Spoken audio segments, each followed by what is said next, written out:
Hello, this is David Mandel, host of the podcast. Thanks for joining us.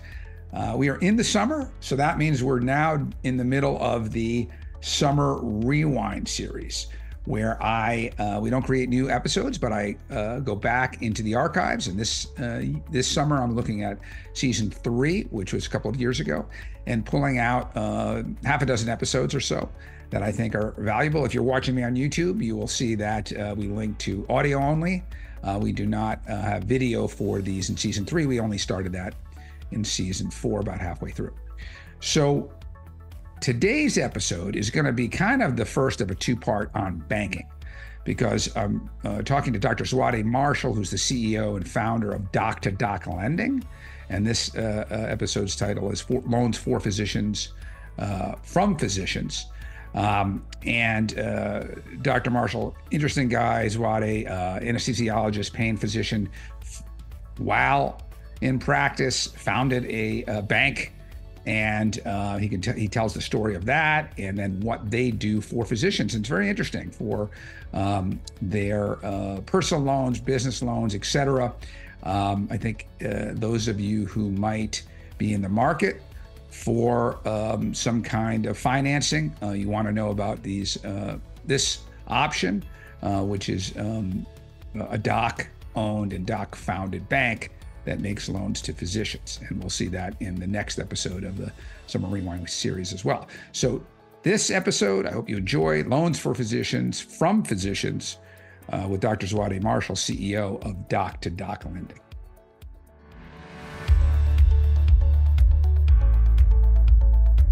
Welcome to the Wealth Planning for the Modern Physician podcast, where we talk to doctors like you about their real-world lessons in financial matters and hear from industry experts who can impact your personal bottom line. The host of our podcast is David Mandel. David is an attorney, OJM Group partner, and author of more than a dozen books on wealth planning for physicians. Now, let's turn the mic over to David.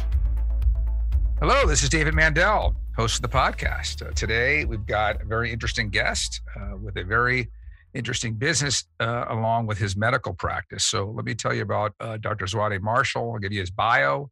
I've edited it, as I typically do, because we have very accomplished people. We don't kind of go through everything, but we will put the full bio in the show notes. So let me tell you about Zwade, and then we will bring him on. So Zwade is a Emory and Harvard trained, double board certified anesthesiologist and interventional pain management specialist. He is the co-founder of Doc2Doc Lending, which we're going to spend time talking about today, and chief medical officer of Regenerative Spine and Pain Specialists. He attended Emory University, where he completed a bachelor's degree in economics and simultaneously completed his pre-medicine coursework. In 2006, he began his path to pursue a joint degree in medicine and business, MD, MBA at Emory, pursuing dual concentrations in organizational management and operations. His research interests are process and systems efficiency models to improve operating room performance in healthcare settings. So with that, Zwade, welcome to the program. David, pleasure to be with you. Thank you for the introduction. I hope my mom is listening. Yeah. She'll get a kick out of all of that. Yeah, exactly. Well, we'll give the link to the show notes. We have a lot of accomplished folks who've been on, and you're in that category. So let's start at the beginning, as I often like to do, especially when talking to physicians. Where'd you grow up? What got you interested in medicine and becoming a physician? Sure.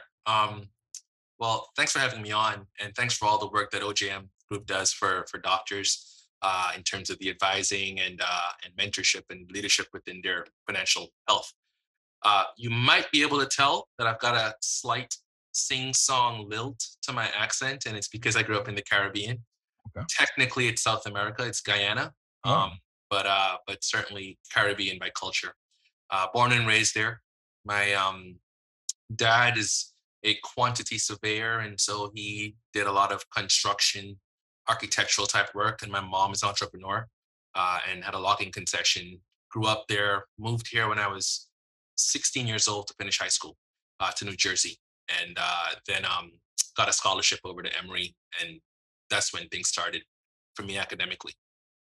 Got it.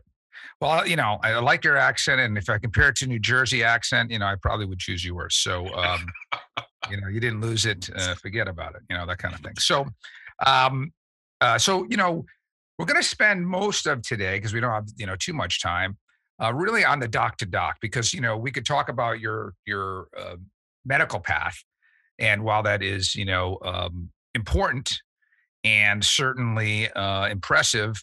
A lot of the folks who are listening are physicians, the overwhelming numbers. So they're probably more interested in everything else because they know clinical pathways and it's things they know themselves. But there aren't that many physicians who, as a young person like you, get interested to start another whole business. And by the way, another business that helps physicians and is involving physicians. So, I want to spend most of our time on that. So, first of all, what is doc to doc lending? What got you interested in or realizing that there was even a business or a market opportunity in this space? Sure. So doc to doc lending is a lending platform that we designed exclusively for physicians and dentists, where we're able to think thoughtfully around risk and the pricing mismatch between a physician early in their careers or in training and the way the marketplace views their risk profile when they underwrite those loans and give them an interest rate. The impetus for the company's formation is by a shared lived experience that I had with, about a quarter of all doctors. And my borrowing need began when I was leaving medical school and entering residency. So picture match day. So for me, it was back in 2011. I found out I was going to go to Harvard for anesthesiology residency. So it's a big milestone in my life. My family was all there. I'd aspired to go. That was my number one choice of a program. And I was in Atlanta at Emory. So I had to contemplate leaving a relatively low cost of living city in Georgia to go to one of the highest rental markets in the country per square foot in Boston. And I needed first, last month's rent, broker fee, and just moving expenses. I had a girlfriend at the time that soon became my wife. Did not have kids yet, but needed about 20 grand. It was 17,000 bucks for the move. I applied for loans, and in the application, I was required to state my income, which was 54,000 bucks a year at the time. My debt burden was north of 200K. It was 212,000, which was a little bit less than the average graduating doctor's debt burden. Now, they did a credit check, a FICO profile. Mine was sub 700. I was deemed to be a subprime borrower. The debt to income ratio, the low income, the subprime FICO score gained me either a bunch of rejection letters for that loan or an approval with a credit card interest rate. And the entire process felt unfair because I was being penalized for what has become the debt burden associated with medical training and education, not because I had any irresponsible spending or borrowing habits up until that time. So at Doc to Doc, we look at a borrower prospectively. We give them credit for who they're blossoming into over the course of their careers. And we don't just penalize them for the fact that they're in a tough financial situation due to external factors while they're pursuing one of the most noble careers. Yeah, it makes sense. And it's a powerful story. And I could see how you could say, listen, I'm not alone. This is happening to me. This is happening to a lot of other folks. And can we change this for the better? And I know there are banks that have programs for physicians, but my guess is, my question to you, they're often for docs who are then out of training, meaning they're willing to give you that mortgage for that first, house when now you've got that income much higher than a fellow or resident, right? So they may still be behind, and I don't know what those rates are. So you still may be more competitive in what you're doing. But is that what you found too? That most banks may have a physician quote unquote program, but it's not really dealing with folks until they're out of their training? That's exactly correct. And so they exclude in training folks, and we lend to anyone from the time they've matched from medical school into residency. So an intern all the way through mature doctors who are doing their second or third transaction or expanding a practice. What the banks have done, though, is they tend to either view us as everyone else, where they'll force fit that physician into the underwriting process of any applicant. And so it's a targeted doctor loan, but it's kind of window dressing only. The underwriting process is based upon debt to income ratios, like I just described, Yeah. or FICO profiles that we're still hurting from the years in training, Right. 3, 4, 5 years into practice. And so what's unique about us is that we underwrite differently. We give doctors credit for their specialty training, if they've done a specialty, for the number of years they've been in practice or the number of years until they graduate and get into practice. We care about their zip code of practice as a proxy for Medicare reimbursement and med-mal insurance rates. So we, as physicians ourselves, we're able to think about the factors that pose true risk, because we do believe that if a physician continues in the practice of medicine, that they're a pretty low default risk borrower, and we're very reputational conscious. So we don't want to be deemed to be a delinquent or a defaulter. And so by and large, I think doctors would be good bets from a financial perspective in their repayment ability, because of who we are as people, but also because of the income and the kind of way we view debt and borrowing. And that's proven to be true thus far. I heard an interview with you before, and I think you were saying even through COVID that, your loans have been, I don't want to put the words in your mouth, but they've generally been performing even through that period because you've done a good job. And because some of the factors you're saying right now in terms of physicians' repayment kind of behavior. So can you comment on that? How things have been going? When did you first start in business, and now what's been the rates of default at this point in your profile? You're absolutely right. COVID was a stress test for us, and we're fortunate to come out of that stress test positively. We got a clean bill of health through it. You compare our portfolio performance to our peers, to our competitors who are lending to all comers. And you can imagine that during COVID, folks, there were stay-at-home orders. There were a lot of folks that just couldn't go to work Right. and couldn't provide for their families, and so had real hardship in paying their loans.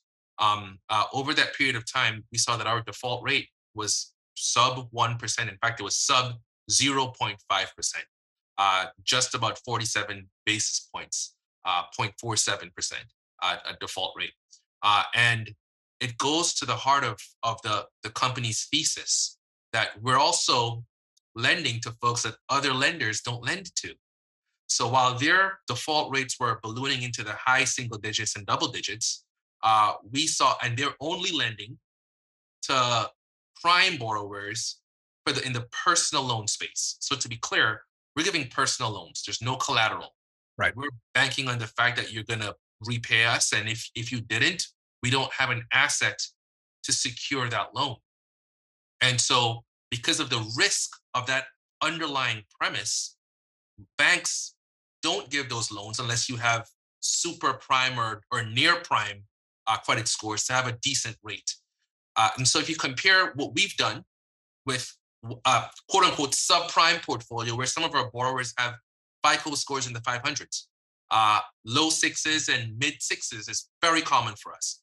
And we've outperformed the most pristine lenders by several fold. And we're going to sort of come back to that because I want to talk about the equity side, which is, raising money from other physicians into a pool to make these loans, right? So, and that's obviously everything you're saying there is attractive to that side of it. But tell us just a little bit of your growth story thus far, meaning you started when, and, you don't have to get into the specific numbers, but give us a sense of how you guys are growing. Sure. Issued our first loan to a lovely Cornell medical student grad. She's a first generation borrower, moving from New York out to the West Coast and needed to borrow money for that relocation expense. That was in June of 2019. And we've had 3x growth year over year since then. In the sense that we've now seen over $100 million in loan requests. Greater than 65 million of those requests have come in the course of the last 12 months. We're seeing a very brisk number of borrowers coming back to us as repeat customers. And so our engagement with our borrowers, who we refer to as members, as a part of our community, they trust how we handle them, and in the sense that we're very transparent.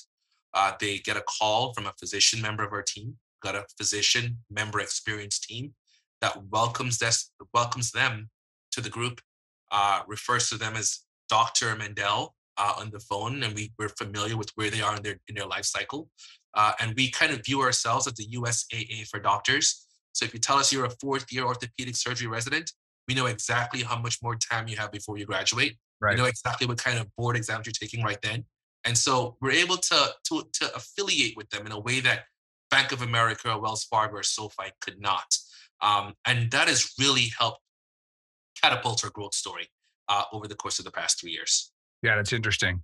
You mentioned Dr. Mandel. Well, that's my brother, my father, my grandfather, not me. But because my father was worked at the VA for 30 years, I do have access to USAA, and they have been my auto insurer for decades. So very interesting. There you go. That you mentioned, yeah. And I obviously do a lot more marketing now, but back when I started with them, a lot of people hadn't even heard of them unless they were in the military. So, what do you think? I mean, we see it again with 1,500 physicians to OJM. Starting from fellows to folks like my dad who's 80, right, and everything in between. We know there are physicians who are comfortable with that. We know there are physicians who, clients of mine, who say their goal is to get rid of all debt as soon as they can, right? I mean, that's part of what keeps them up at night. Obviously, it's different for those who are making money and, don't even have student loans anymore. They're concerned about their mortgage and other things like this. So what do you think, just in general, especially for young docs who, have student loans and they'll have these expenses before their income gets there? What are some maybe misconceptions they may have about debt, or what do you find that they don't understand about debt when they first come to you guys, say, listen, I may need some help here? What are some of the top things you see that you're overcoming their misconceptions or educating them on? That's a great question, David. And a part of our mission is to educate our peers about debt and financial savvy. There's a huge stigma associated with debt burden, and it's created this kind of secret existence where we suffer in silence. We're used to being high achievers, and we view the need to borrow or having debt as a personal failure. And I think it's admirable and aspirational to eradicate all debt, but it's impractical for many of us, particularly if you don't have a wealthy mom and dad or the kind of financial backing. Should you have 2 kids, a wife, and 200,000 student loan debt when you're in residency, the math doesn't work. Right. After taxes, you're taking home $3,000 a month, and your rent is $2,800. What happens next? If you don't discuss this, folks end up swiping their credit cards. That's the number one reason people borrow from us. It's credit card consolidation. Right. And if you look at your APR in that credit card statement, it's north of 25% in most cases.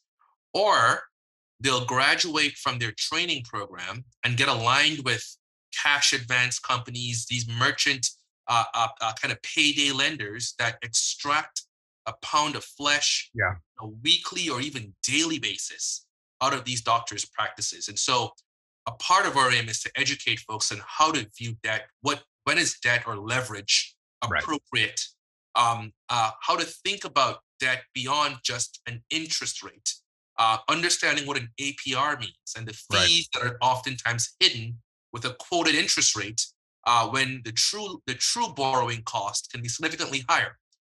Understanding how a term of a loan affects the overall repayment process, and knowing that you have line of sight to early liquidity if you're a doctor, meaning if you needed to borrow $60,000 today, but you know that in 7 months you're signing for your first job and making $487,000 per year, having a loan that grants you the ability to prepay in 8 months is exceedingly important, and can weigh into your decision as much as the interest rate that should, because you've got only 8 months of paying that rate to get rid of that loan in the end. So a large part of what our mission has been is to demystify borrowing, to add a layer of transparency and education to the lending and borrowing process, to preempt the questions that our borrowers are oftentimes not savvy enough to ask. We'll tell them the details that they don't ask about and explain why they should know this. And oftentimes it means comparing our product to the rest of the market. And we'll explain what they should do to look to do a fair comparison. It's apples to apples, because most folks don't post or broadcast the level of detail that we do about their product. And so they get hooked in with a teaser rate. And ultimately, when a full approval comes through, it's significantly different from what they thought they were going to get. Yeah. You brought up a number of things there that I want to just comment on. One was, you even said this, but I had written this down before you gave the answer, which is debt versus leverage, right? Me coming from, the MBA world and the law school world, we think of it as leverage, right? I mean, and this is how a lot of wealth is created by, having a balance sheet that's wise. You don't have too much, of course, that gets into different risks, but, again, and this gets back into different clients have different sort of expectations, or another comment I want to make is money scripts. But, even today, for me and for a lot of folks who are at our position, we could get rid of our DIP. Why would I? Like my mortgage is 3.5% fixed, and there are plenty of my physician clients who have even better rate than that. And unless I believe, I get to write off most of that, I can't do better than 3.5%. Net taxes. Why would I ever pay that down versus invest? Right? I'm not going to. Right. That's right. But I'm in a different position. Right. I'm not Sure. coming out of training where the cash flow to service the debt is stressful. And that sort of talks about the second thing you mentioned. And I want to alert listeners. I think there is a real problem with burnout. And the money stress that's involved, especially in the in the early days. I know Dr. Ben Dome, who was on on our program in season 2, talked about that. He remembers the stress he had as an orthopedic surgeon and the financial stress, and what he's trying to give advice to young docs today. And then Dr. Greg Gilo, which is somebody that you and I should probably introduce. He's an orthopedic surgeon down here at Cleveland Clinic, and we had him on in season 1. For those who are listening, he actually, even though he's still practicing as an orthopedic surgeon, spent some time and got licensed as a financial therapist, because he's seen so many physicians being stressed at different stages of their career from a financial point of view, or having, expectations or what they call money scripts. He had his partner on who's a therapist. And they were talking about what people's sort of, stories they tell themselves about money and how it can get them in trouble or create a lot of stress in their life, even if they paid off their student loans, right? Because you have something called lifestyle creep. Oh, now I pay my student. I'm a physician. I got to have the biggest house on the block. I got to have the Porsche. And that can lead to stress even when the student loans are long gone, right? So, as you're helping, and I like the fact it's sort of a membership organization, you're helping docs, maybe a lot of them in the younger stage, they'll still need education, whether it's coming from us or for you or some kind of joint venture, on, avoiding mistakes and being financially healthy and mentally healthy around money all the way through. That's exactly correct. And in many ways, it's rational. It makes sense to me why so many of us have an unhealthy relationship with money. You think that we basically mortgage our youth into this career sojourn. And it's this delayed gratification as well. So while we're in libraries and hospital corridors 80 hours a week or more, we're also paying to do so at an extraordinarily fantastic rate. It's a lot of money that goes into becoming a doctor. And you're counting on this future time when, it's rainbows and Skittles and life gets so much better. And then you arrive at that place and you realize there's a whole lot of other stuff that goes into medicine today. There's insurance reimbursement and the erosion of margin for practices. There's a consolidation of healthcare and and hospital hiring practices. There's pandemic and the real mental and emotional toll it takes on caregivers and providers who are fearful of risk of spreading disease that they pick up at work with their loved ones at home. Yeah. And they're showing up in the front lines as well. And so you come to this point of arrival and realization that this is not what I thought it was going to be. But you've already incurred the $250,000 worth of debt. And it feels like if I just got rid of that quickly, I'll somehow be free to do whatever I want. And at the same time, while your friends that went to law school and business school, the David Mandels of the world were, buying their first, second homes, they're getting married, and they're now looking towards a life of retirement in the horizon. We're just starting. And so to play catch up, it feels like to right the world of the wrongs of being in this purgatory for all these years, maybe you do deserve that Mercedes Benz or the Porsche. Maybe you do deserve to kind of buy that first home with the pool because, this is not, this should have been your second home if you started off when everyone else did.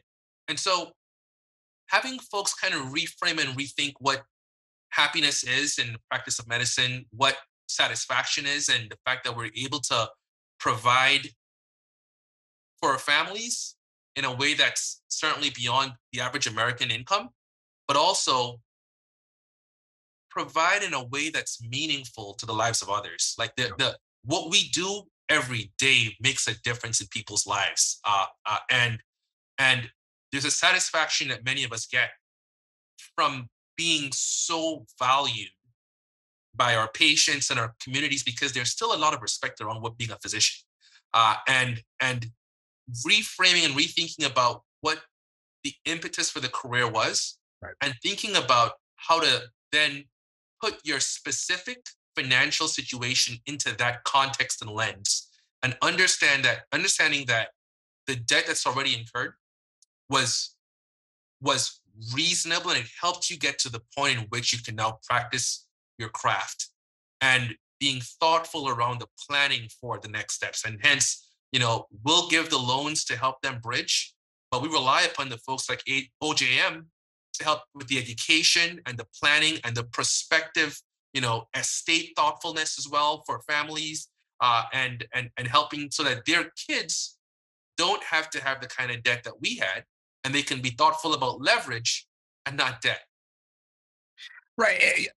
Yes. We could talk for a long time because we're getting into a lot of topics that I think are very interesting. But two things that I sort of wrote down as we were talking. One is it is helpful for a firm like ours and Michael and some of the younger guys, I think, to help somebody to create a financial model for them.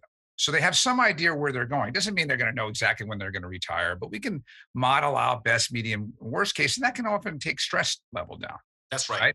So, okay, I can get the Mercedes, but you can't get the Mercedes and the house with the pool and the vacation to Paris. You can choose one and it still works. Okay. But okay, I can do that. And I haven't, gone overboard, right? That's one piece of it. The other piece of it, is, and certainly when we're helping docs with disability insurance, I think it'll give them some comfort to say, okay, well, the net present value, again, another business school term, of your future income is millions of dollars. Right. So you are a millionaire. Yeah, you may have 250,000 of debt, but your asset, meaning your ability to earn income, is probably worth 10 million. Sure. So you got to go out and earn it. Sure. You got to make sure you don't get disabled. That's why we've got to get insurance and protect. Or what are some life insurance if you have, you have dependents, et cetera. But it's, again, if you think of it balance sheet wise, yeah, you've got this debt here, but you've got this asset here. Okay. And so, okay, well, maybe I didn't all that money didn't go to waste, or can make people feel maybe, in some ways more productive and lower stress levels, which means they can actually go out and enjoy the more the benefits of the career, i.e., the value and the appreciation they're getting from their patients. Right. Yeah, I think there's really a true if you have a financial plan and you just know that you're being responsible on that side, and you have a game plan, then you can be a better physician because you're not stressed That's exactly or right. as stressed. Right. There's That's still exactly correct. That's yeah. exactly correct. So we're coming at it in different ways. So before we end, I want to talk about the other side of it for a minute, which is um, you mentioned, and we were talking before we recorded, that you've got this investment pool that makes these loans. And that some of that, there's an institution involved, but some of that is coming from physicians who say, listen, I believe in what you're doing. I was there. I think these are good risks. And, I'd be interested in maybe putting capital there because I think we can get a good, rate of return. And I just believe in the mission. And I think there's also an ROI to be had. So why don't you tell us just a little bit about that side of it? Because I think some of the folks who are listening might be of interest. Sure. So we've raised just north of $8 million in total in non-dilutive and dilutive capital from doctors because they get the mission. They understand it. They felt the pain and they want to be helpful and pay it forward. And additionally, the ones that have invested with fervor appreciate the upside potential of an early stage company and the growth that can be very accretive to their pocketbooks with the investment. So we've done a pre-seed, seed, and now a bridge round already. We'll be embarking on the Series A in the course of the next 6 to 12 months or so. We expect that Series A will be led by an institutional investor. So you're talking about some venture capital, private equity group, or an insurance company or something like that. But we'll certainly make room for our peers to continue to invest because of the mission. Now, the investment, what comes with it is a layer of insight into our business model and growth, because our investors become some of our biggest champions for marketing. If you're able to write a check for $100,000 in Knox Doc, you likely have a practice or are under this in a sphere of influence where if you're meeting peers and junior doctors that may need access to capital, and I don't want to give the impression that only junior doctors borrow from us. Like, we've got investors that are also borrowers because of, to your point, leverage. If you're buying a commercial building and you need to have a chunk of equity capital and you just don't want to move money out of your fixed asset allocation for that investment, they come to us and they pay us off quickly because we have no prepayment penalties. And so it's meant to be this community of members who are educating themselves, and some may be savvy and educated about some of the financial perils and risks out there, but also understand that it's important that we all as a community take care of each other. And so that's what we're aspiring to here at Dr. Doc. And so we welcome any interested future investors. They'll get my contact info from you, David. I'll make sure that it's on the website as well. And we're happy to entertain questions, comments, and keep them abreast of future rounds. We have a newsletter that we issue on the investor side that details our month over month and year over year performance. And we'll make them privy to that as well, so they'll feel good about their future investment. Yeah, so I think it's folks who are listening, or maybe folks who are interested in that, or just helping out a younger colleague and making an introduction. I wanted to do this podcast so folks could just know that that this business exists and that it was founded by real physicians who practice every day and helping other docs. So I think it's really valuable for folks to hear about this. So I try to keep this time limit to where we are. I think we've gotten a lot of good insights here. I ask all the docs this, and I'll ask you, what's one thing, and especially about in your area, but it could be anything about personal finance. What's one thing you think that is all docs or younger docs, especially folks you're talking to, should understand about the space you're in, about borrowing money, about the challenges of cash flow and all of that? What's one kind of big idea that you'd leave people with? I think it's worthwhile to spend some time being thoughtful and thinking about the way interest works, compound interest, both on the investment side and on the debt side. I think it was Einstein that said, he who understands compound interest earns it. He who doesn't pays it. And so we've done well at many things as doctors, particularly the sciences, but finance is not intuitive. It requires a level of diligence and thoughtfulness about it, and being honest and humble in terms of approaching your financial profile, and knowing that with some research, great advisors, and effort, it can all be solved. So we're here to be one such resource within an armamentarium of folks that can be helpful to them. I agree. And I think, your mission and what you guys are doing impressed me from the beginning. And it's not that different in some ways than OJM's mission, which is help physicians, right? It's just different pieces of it. And like you said, in this world of trying to get where you want to be happy, to be financially secure, et cetera, you're going to need different experts along the way. I still don't see my pediatrician when I was, who I saw when I was, a kid.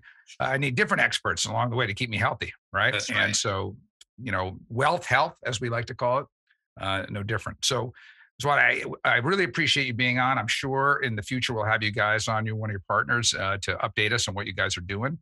And thanks again for being on. Thank you for having me. It's a pleasure. To all the listeners, thanks for listening. As always, we'll have another episode in a couple of weeks. And for those docs out there who have something interesting to say, or think you know of an advisor or someone in the field that would be a good guest, feel free to reach out. I'm always looking to build the guest list for the future. So with that, thank you everybody for listening. And in 2 weeks, you'll hear another episode. Thanks for listening. The Wealth Planning for the Modern Physician podcast is brought to you by OJM Group, a multidisciplinary wealth management firm dedicated to helping physicians build and preserve their wealth while reducing taxes. Podcast listeners can get a free copy of our newest book. Simply text WPPOD to 844-418-1212 and click the link in the reply text to request your free print copy or ebook download. Be sure to join David for the next episode of the podcast.